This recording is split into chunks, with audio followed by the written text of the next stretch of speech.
Hey crafters!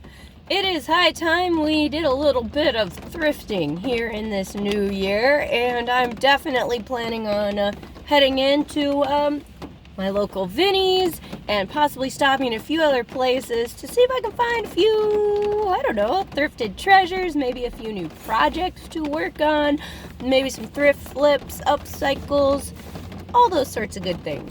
Always good to stay inspired during these, well, in my case today, rainier, grouchier months of the year, and get some new project inspo after we have survived the holiday craftathon and can kind of buckle down and do some new projects. I'll take you along on my thrifting adventure today. I'll show you what I find. I might also do a little bit of filming on some other days. You know, I like to hit several thrift stores before I really buckle down into my projects, because you never know what you're going to find. You might find a whole bunch in one place. You might not find anything. So I'll show you where I'm at today. I may include some footage for some other trips as well if I end up hitting a few more shops. And then I'll take it home, show you what I found and what I plan to do with it. Let's get thrifting. Hood's up. Umbrellas on. Here we go.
Well, doesn't that look comfy?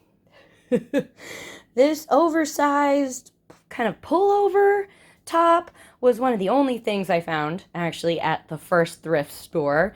It's not quite a sweatshirt, but it's also a really heavy knit, so it's not quite just a t-shirt. It's by a brand called Solstice, which is one I'm not familiar with. I'm not sure if that's current or vintage. I also found it in the women's section, but then when they were ringing me up, they listed it as a menswear item. So who knows about this shirt's original intent, but I intend to wear it as a cozy, comfy layer, probably with some leggings or yoga pants, because cozy is where it's at these days.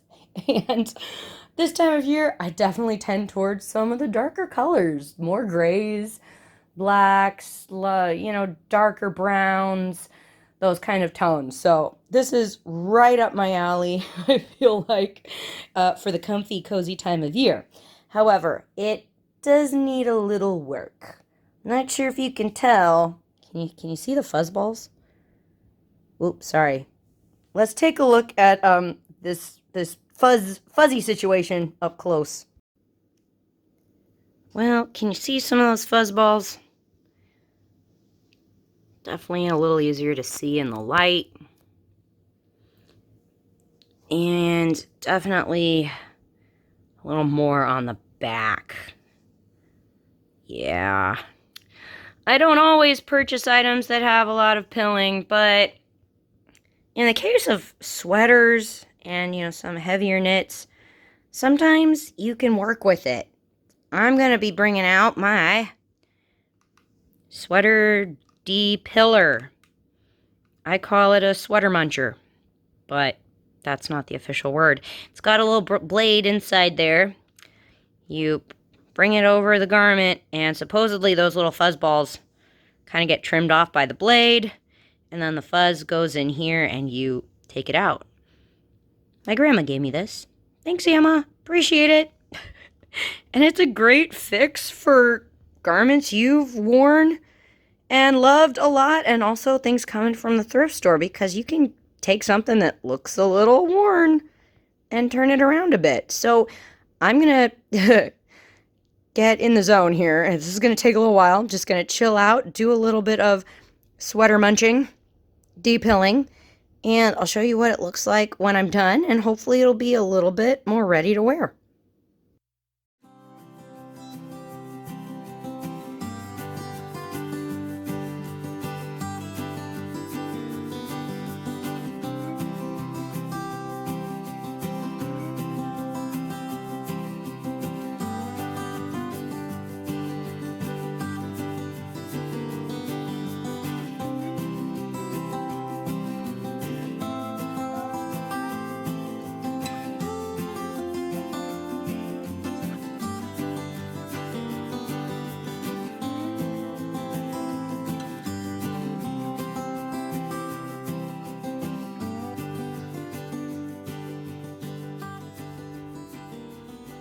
All right, well, that took a little while, but we're definitely looking better.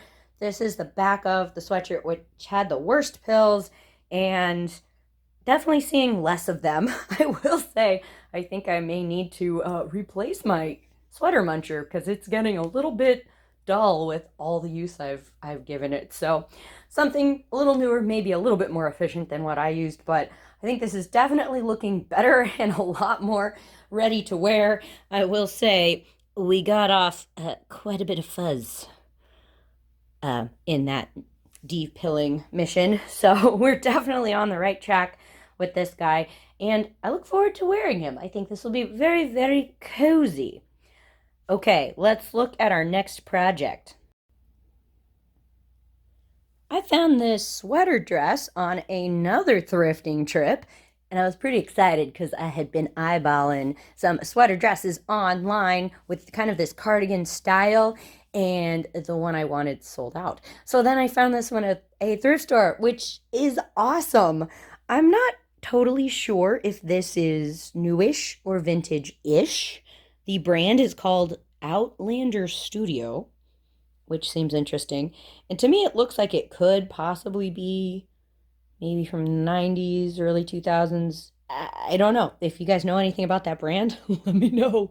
But it does seem to be a pretty comfy cotton blend, and, nice for layering, of course, in this time of year. The one big issue, which I noticed in the thrift store, was that, can you tell the hem?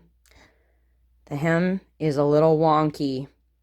When I saw it in the store, I saw that the hem was coming unstitched, and turns out, looks like somebody cut off the bottom of the dress and had re-hemmed it, and that re-hemming was coming out. Let's take a look at that up close. Okay, so I took out the rest of the stitching that was holding the hem in place. It was just folded up, to the inside of the garment. It wasn't rolled or anything, it was just folded up and hand stitched down. So I thought, okay, hem. I can fix a hem. My first thought was, gee, I wish I had all the length that this sweater originally came with, because, hey, if you're wearing a sweater dress, cozy is key, right? So the length would be great. I was first thinking, man, I wish I could keep, this hem length. Like, I'll take this extra, I don't know, 1.25 inches for the length. That would be great. So I was thinking, gosh, well, could I don't know, finish the finish the hem with some, like, bias tape to try to preserve the length. And also to, keep these edges from unraveling. That was my first plan. But now I'm looking at it. Do you see that fade line? Man, ugh. It seems pretty obvious. I have laundered this garment, and this fade line on the hem seems really bright. It's bright on the back. It's not so much on the other side. That is so weird. Gosh, if the rest was like this, that didn't have this really distinct line, I would totally hem it a different way, but there's the line on the back. Darn it. I think my sneaky plan to make things complicated may not pay off. I think I will probably just roll this hem again and hand stitch it down, just so I can kind of deal with the bulk of the sweater and make sure it's not pulling and rippling and going crazy with my machine. I will probably end up trying to roll this hem so that I can get some of those raw edges tucked in a little bit. And then, yeah, try to kind of maintain that original hem.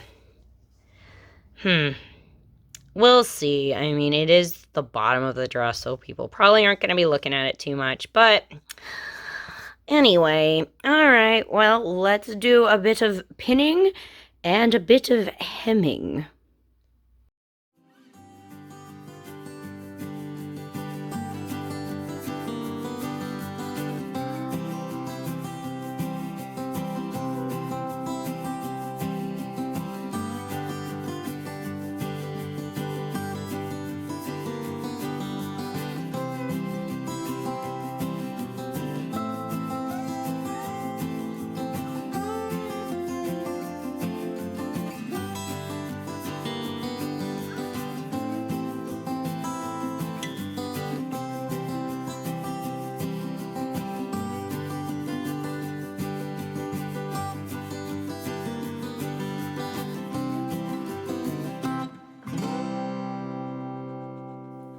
Well, you guys, it is the next day, and we have a hemmed sweater dress.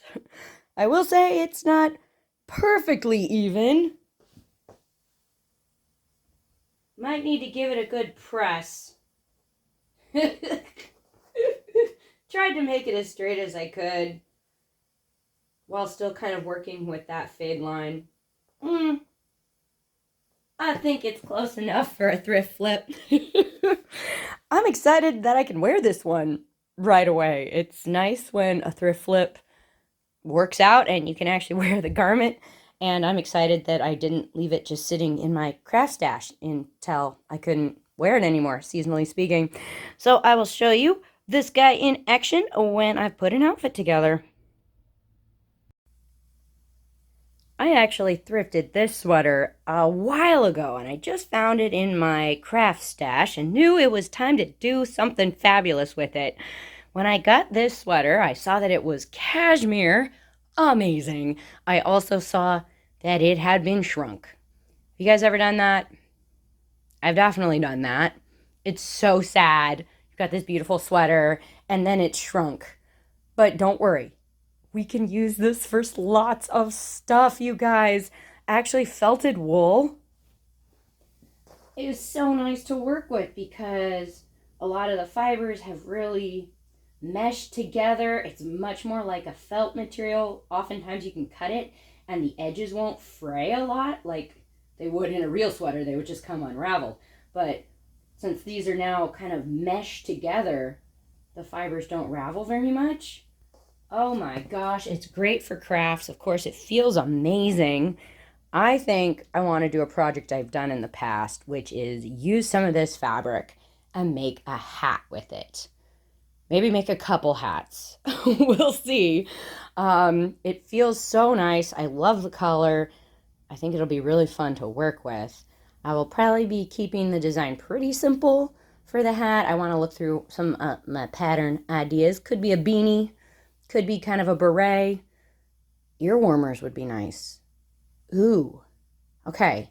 Let's think about how we want to finally transform this felted sweater into something we can wear. Yay! Well, hey guys, it is later in the day, much later, and I'm finally getting back to this project. I went through my pattern collection, thought I had a beanie pattern, couldn't find it, went online, and there are a whole bunch of patterns you can either draft yourself with lots of great blog directions for that, or patterns you can purchase. I went on Etsy and I found a pattern specifically for recycled sweater hats. I was very grateful to find that because I just did not feel like fiddling around with trying to draft a pattern and maybe it wouldn't fit or not, and I wanted to find something that was tried and true and someone had done all that work for me. I will link to this pattern. This looks like a really great one. This is from Fibers and Twigs on Etsy. And of course, I will link that down in the description below. They have two different patterns, one for a hat that's made out of 4 panels, and then one for a hat that's made out of 2 panels. Both look really cute. They also give you directions for lining the hat, doing a full lining or a partial lining, like a band of fleece on the inside, especially if your hat sweater was kind of itchy. That would be really nice. Really warm too. Super excited. Love all the pictures. Yeah, very grateful for this pattern. So thanks to the folks who created it. Definitely check it out if you want to try this project. They had 2 different pattern pieces. This is the one for the 4 panels hat, and this is the one for the 2 panel. This one's cut on the side seam. I think that's the one I'm going for today. Just going for a simple kind of design. However, I was thinking of trying to use the bottom of the sweater as kind of like the fold over brim of the beanie. So I think I'm going to do that idea. However, I'm noticing this sweater, whoa, is really scrunched with this band down here. You know, some sweaters are boxier. This one seems to cut in a little bit more with the band.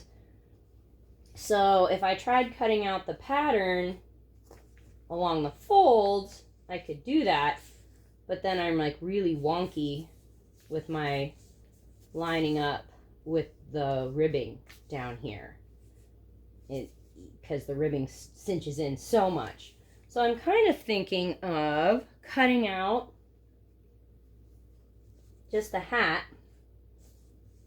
along the fold, as they say. So cut out one of those, and then I'll cut out another one over here and stitch them together as the directions say. And then I'm thinking of adding the ribbing as kind of a brim a little bit later at the end, as kind of a way to finish the bottom of the hat and also just add that bit of interest while hopefully not throwing off the shape of the hat. I don't know. That's what's kind of making sense in my brain so far. You might notice I've also kind of ironed my sweater. It's still very linty. And I've also added a few safety pins because there are a few holes in this hat, and I want to try to avoid those where possible when I'm cutting this out. Also, I am going to be using the largest size of the pattern, the men's size, just because I tend to like my hats to be a little looser fitting.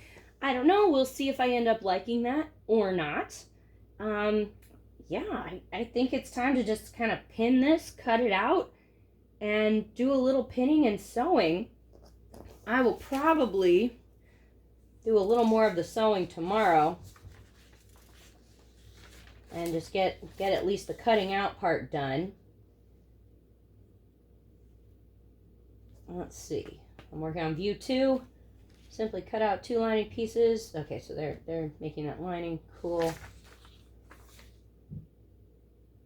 Yeah, I think we'll do some of the sewing tomorrow, but at least cut it out tonight. Okay, let's dive in, switch on over to time lapse, and cut it out.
Okay, well, we've got very simple pieces. I think our first step will be to pin these guys here and sew. This is sewing the darts, so to speak. And then once we've done that, we'll have 2 pieces that are kind of puckered, and then we'll line them up together and sew the pieces together with one big seam, which will then be intersected by those darts we just made. Let's see if we can get that a little closer. Sorry, the light's not great right now. Oh yeah, sew our dart, and then we'll sew the 2 panels together. All right, let's pin a little bit, and we'll do a little more sewing tomorrow. Here we go. Wow, this stuff is so soft. Of course, I am definitely going to be using the rest of that sweater. I may end up making another hat using the other pattern with the 4 panels. I think I have enough for that. I don't have a lot more of the band left, but I should have enough for the panels, and then maybe make a band of just a long straight piece. I also really like making like stuffed toys out of felted sweaters because, of course, it feels amazing and super fuzzy and fun. So I'll definitely be saving the rest of the sweater.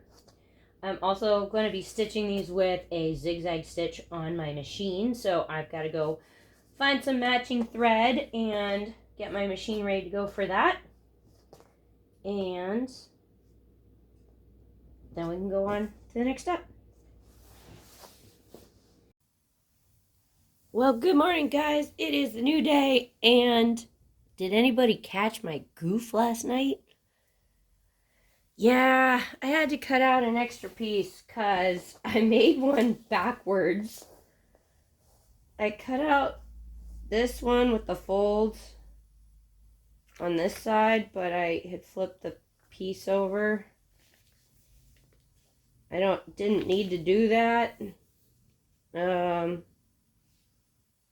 Well, I mean, it was fine to flip this over, but I needed the fold to be on this side. Yeah, I don't know exactly what happened there. I was getting a little tired and loopy. That ever happened to you guys? And that's sad because I used a really big piece right here. But don't worry, I will use some of this remnant stuff for something else, I'm sure. I was able to cut out another one. Here we go. Got my stitching right along here. Got my fold. I love it. Got this guy as well. I tried to make it so the inside seam was going to be on the inside of the hat. That's cool. Got that. If we open these guys up, hey, it's half of a hat. Woohoo! All right. That's awesome. Yay! Okay, so our next step will be to pin these guys together like that and sew them up. Then, of course, we will want to trim down the band. I'll need to measure, see how much of this we need to go all the way around. Sew it into a circle. And then I can sew it to the hat. This is very exciting. I love this. If you're not lining it, this could be pretty quick. If you are lining it, it still could be pretty quick.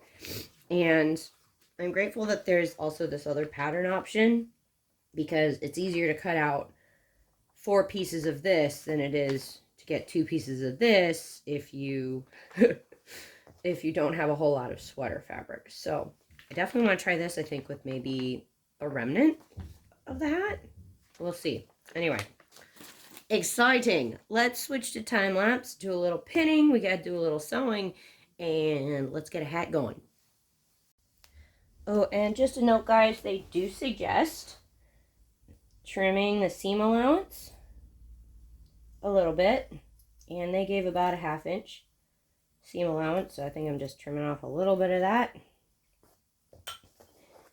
I will say my machine had a little bit of trouble working on this stuff initially. I used a zigzag stitch and a needle for knit fabrics, and I ended up making the zigzag pretty big to help keep the fabric from kind of puckering and rippling, like stretching a lot when I was stitching. I guess I could use a walking foot too if I needed to, but the big zigzag helped. Okay, we got a little trim happening. Time for pinning.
Okay, guys.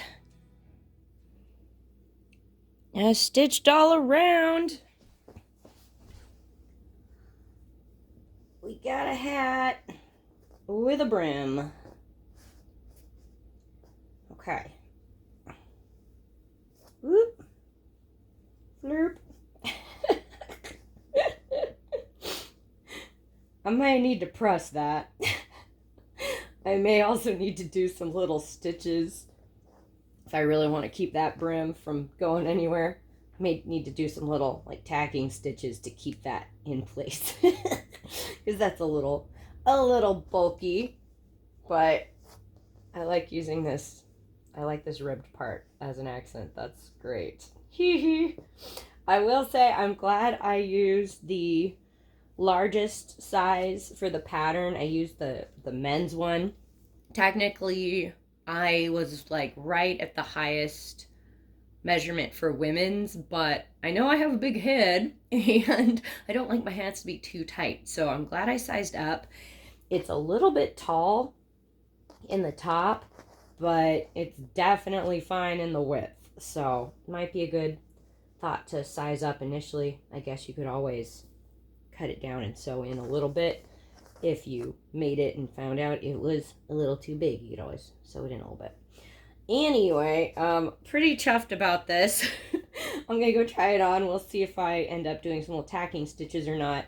Of course, people do all sorts of cute things with embellishments. They'll like make flowers and little rosettes and like stitch them on and like all like so many cute things. I can't wait to wear this. I definitely want to make more of these. I think this would be super cute for gifts as well. So all right, I'll have to show you what this guy looks like when I take him outside into the cold.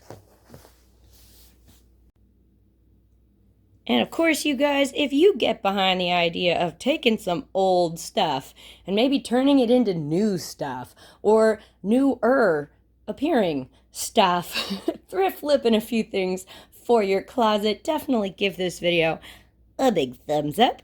And consider subscribing for more fun and crafty stuff here from Partners in Craft. We'd love to have you along for the crafting adventure. All right, I'm going to take some of these pieces outside and I'll show you what they look like when I'm done.